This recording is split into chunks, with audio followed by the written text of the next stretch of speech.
So it was clear to you that Joe Biden's son had told him about this business deal. Crystal clear. Crystal clear.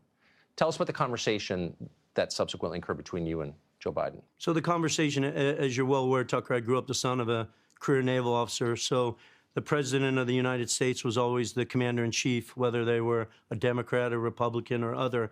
And so I had the highest respect for Joe and the office that he had held. And so I stood up and shook his hand, and obviously we sat down and I think ordered some drinks. I think Jim Biden was hungry and might have ordered some food. And, Joe asked me to talk about my background, my family. He thanked me for my service. I'm obviously very proud of that, proud of my brother's service and my grandfather's service. And then he walked through sort of his family, obviously some of the tragedies they've dealt with, his political career in a high level. We didn't go into too much detail on business because prior to Joe showing up, Hunter and Jim had coached me. Listen, we won't go into too much detail here. This is just a high-level discussion and meeting. So it's not like I was drilling down with Joe about cap tables and details.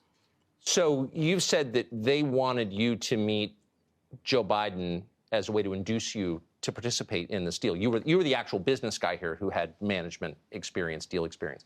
But it also sounds like Joe Biden was vetting you to some extent. Yes, of course. I didn't request to meet with Joe. They requested that I meet with Joe. And, he's putting his, and Hunter says this in writing, it was referenced multiple times, they were putting their entire family legacy on the line. They knew exactly what they were doing. They were dealing with a Chinese-owned, enterprise run by Chairman Yi, CFC, that had strong financial support and political support from the Chinese Communist Party. That's how it was presented to me. That's not my own words. That's how they presented it to me and read me in on it. And they being Gillier and Hunter Biden. They being Hunter Biden, who was very proud of that and taking credit for it when I sat with him for 2 hours on the patio of the Chateau Marmont in L.A. Proud that they were doing a deal with the Chinese Communist Party? Well, proud that that he had the relationship with Chairman Yi, who was running CFC, and the ability for them to get deals done around the world and stuff like that. You've seen a number of journalists, reporters covering this story, including some who should know better, declare triumphantly that no document you've released connects the former vice president to this deal. How do you react to that? What's your answer to it?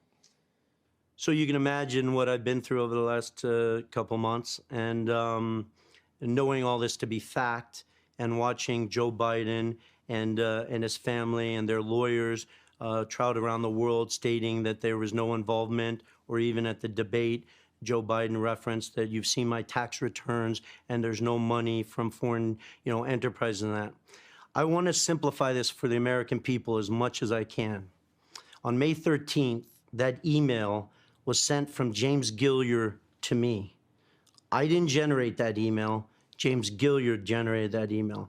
And in that email, James Gillier goes through intimate detail of what each individual's requests were from a compensation perspective and how the equity in the enterprise would be divvied up. Very important. May 13th, that email was generated by somebody else to me.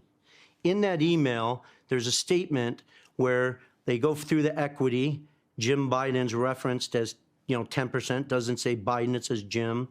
And then it has 10% for the big guy held by H.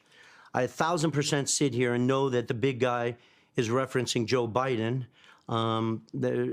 That's crystal clear to me because I lived it. I met with the former vice president in person multiple times, and I had been meeting and talking with Hunter Biden and Jim Biden and Rob Walker and James Gillier.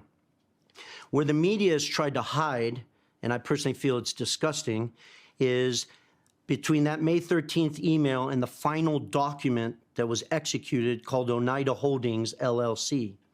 In Oneida Holdings, LLC, the equity is broken up 20% Hunter Biden, 20% Jim Biden. Well, there are LLCs that represented them. Right. 20% James Gillier, 20% Rob Walker, and 20% me and my investment entity. What I'd ask the American people to read and look at is how from May 13th to the final Oneida document that got executed did Jim Biden go from a 10% owner to a 20% owner? That's not my question to answer. I'm sure there were discussions within the Biden family. I wasn't privy to that discussion. But this is Jim Biden, the brother of the potential future president of the United States. It's not a distant cousin. It's not an employee. It's his brother who, in documents, defines himself as a political advisor to his brother. And so I'll leave that to the American people to answer that. But I don't understand how the American journalist is allowing that gap to be even talked about and defined. So, and I should say, and I want to put the document on the screen, in his pitch to the Chinese, in his bio, Jim Biden describes himself as an advisor, a current advisor to his brother. So was it clear to you from the beginning that what Jim Biden was bringing to this deal was his relationship with Joe Biden? Yeah, 1,000%, crystal clear. After I met with Joe Biden the morning of May 3rd at the Milken conference, and then was taken backstage after Joe had spoken, you know, we joked around for about 10 minutes, 15 minutes, and then I walked him out to his car. I think he was, I think they referenced he was off to see the lieutenant governor. This is Joe Biden. Joe Biden, yes. Yeah. And then after that, I went over to the Peninsula Hotel and I sat with Jim Biden for 2 hours, where Jim Biden walked through his history and his own words, stating all the work and effort he did to get Joe Biden elected initially in Delaware, and then through the family history and the role that he had played in it. And in that meeting, remember, I'm the son of a naval officer. I'm a naval officer, was a naval officer myself. And because I held a Q clearance, which is the equivalent of a top secret clearance, we're audited every year. So if you receive a gift, I think the barrier was $25. Anything larger than $25, we had to disclose it to the government, because obviously anybody with the clearance, the government is watching closely that they're not influenced by the Russians, the Iranians, the Chinese, and stuff like that.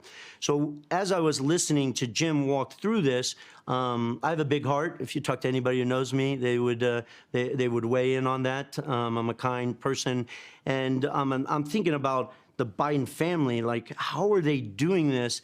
I know Joe decided not to run in 2016, but what if he ran in the future? Aren't they taking political risk or headline risk?